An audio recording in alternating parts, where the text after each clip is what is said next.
तर सर्वांना नमस्कार. आपल्या नवीन ब्लॉगमध्ये सर्वांचं स्वागत.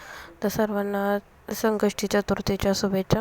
आणि आजचा दिवस सर्वांना आरोग्याचा, आनंदाचा आणि ऐश्वर्याचा जाऊ दे. तर बघा, हा रविवारचा ब्लॉग येत होता सर्वांसाठी. तर इथं मी गुळ खोबऱ्याचे मोदक हे करून घेतले. बाप्पांचा अभिषेक केला, अथर्व शीर्षक लावलं होतं फोनवरती. आणि हे बघा, आईची मूर्ती कशी हसमुख दिसते बघा. तर माझी पूजा हे सगळं करून झालं होतं. ह्यांनी बाहेर दुकान लावलं होतं म्हणून मला जायचं होतं शॉपवरती. तर बघा, ह्या शनिवार मी देवांचे टाके ना कोलगेट पावडरनं सापडते, त्यामुळे चांगले दिसतात. तर हे शनिवारचं शूट आहे. थोडंसं आबीला जुलाब होत होते म्हणून मी आबीला डॉक्टरांकडे घेऊन आले होते. त्याला हे होते, दात येतात ना. तर आईनं बघा माझ्यासाठी डबा आणला होता. तर मी तिला माहीतच नव्हतं मी उपवास धरला आहे म्हणून, चतुर्थी. तर चतुर्थी धरलेली तिला सांगितलेलंच नव्हतं मी. आणि मी ह्याची शापूची भाजी आणि भाकरी घेऊन आली. तिला म्हटलेलं नको, तर म्हणली खातेल पाहुणा आणि तू खाशील. तर इथं लाडू आपला रुसून बसला आहे बघा. आईस्क्रीम त्याची रिटर्न दिली म्हणून तो रुसला आहे. तर बाहेर दुकान लावलं होतं. दर रविवारीच आम्ही लावतो. आणि 2-3 दुकानं सोडून इथं माझी आई बसली होती बघा विकायला. तिचं पावटा हे होतं विकायला.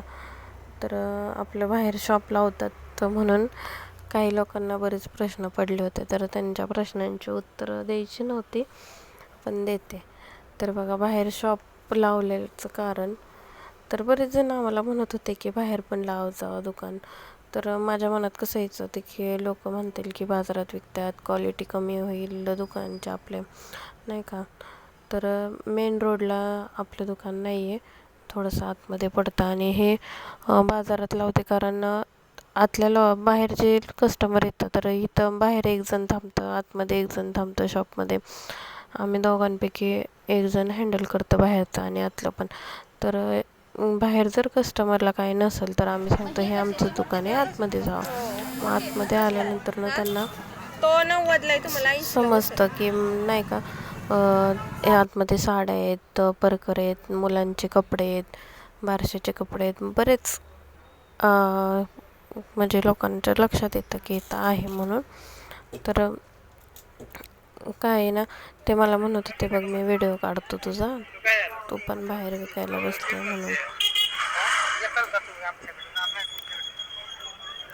तर इथं मी आबीला लाडूला घेऊन बसले होते. ह्यांनी जेवले आणि मग बाहेर आले. तर मला म्हणले थांब मी बाजारातून एक व्हिडिओ बनवत आणतो आणि तुला ब्लॉगमध्ये टाकायला होईल. तर इथं आजी बसले बघा.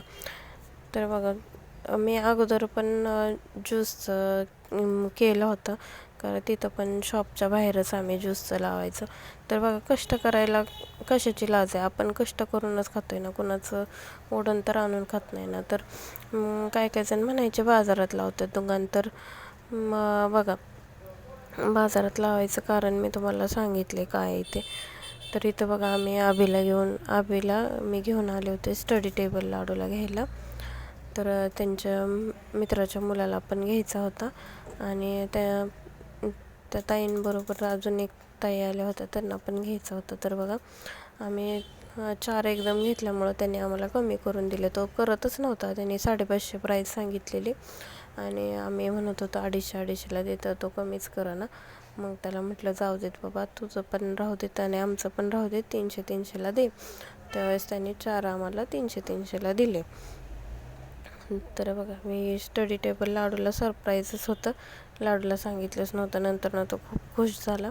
तर इथं लाडूच्या मामाचा बड्डे होता बघा. तर बड्डेला आम्ही केक कापायला, त्याला म्हटलं केक आणला होता रसमलाईचा. तर त्यांनी दोघांना पण मांडीवर घेतले आणि केक कापतोय. त्याला म्हटलं मामाच्या घरी जाऊन तर नाही म्हणलं, म्हणजे उद्या शाळा होती ना लाडूची, म्हणून कसं जाणार ना, परत ये जा रात्रीचं, म्हणून नाही गेलो तिकडं. आणि मुलं पण काही पण नाही. तर इथं बघा, आबी कसा आपला खेळतोय. आणि आजच्या पुरतं एवढंच. परत भेटूया नवीन ब्लॉगमध्ये.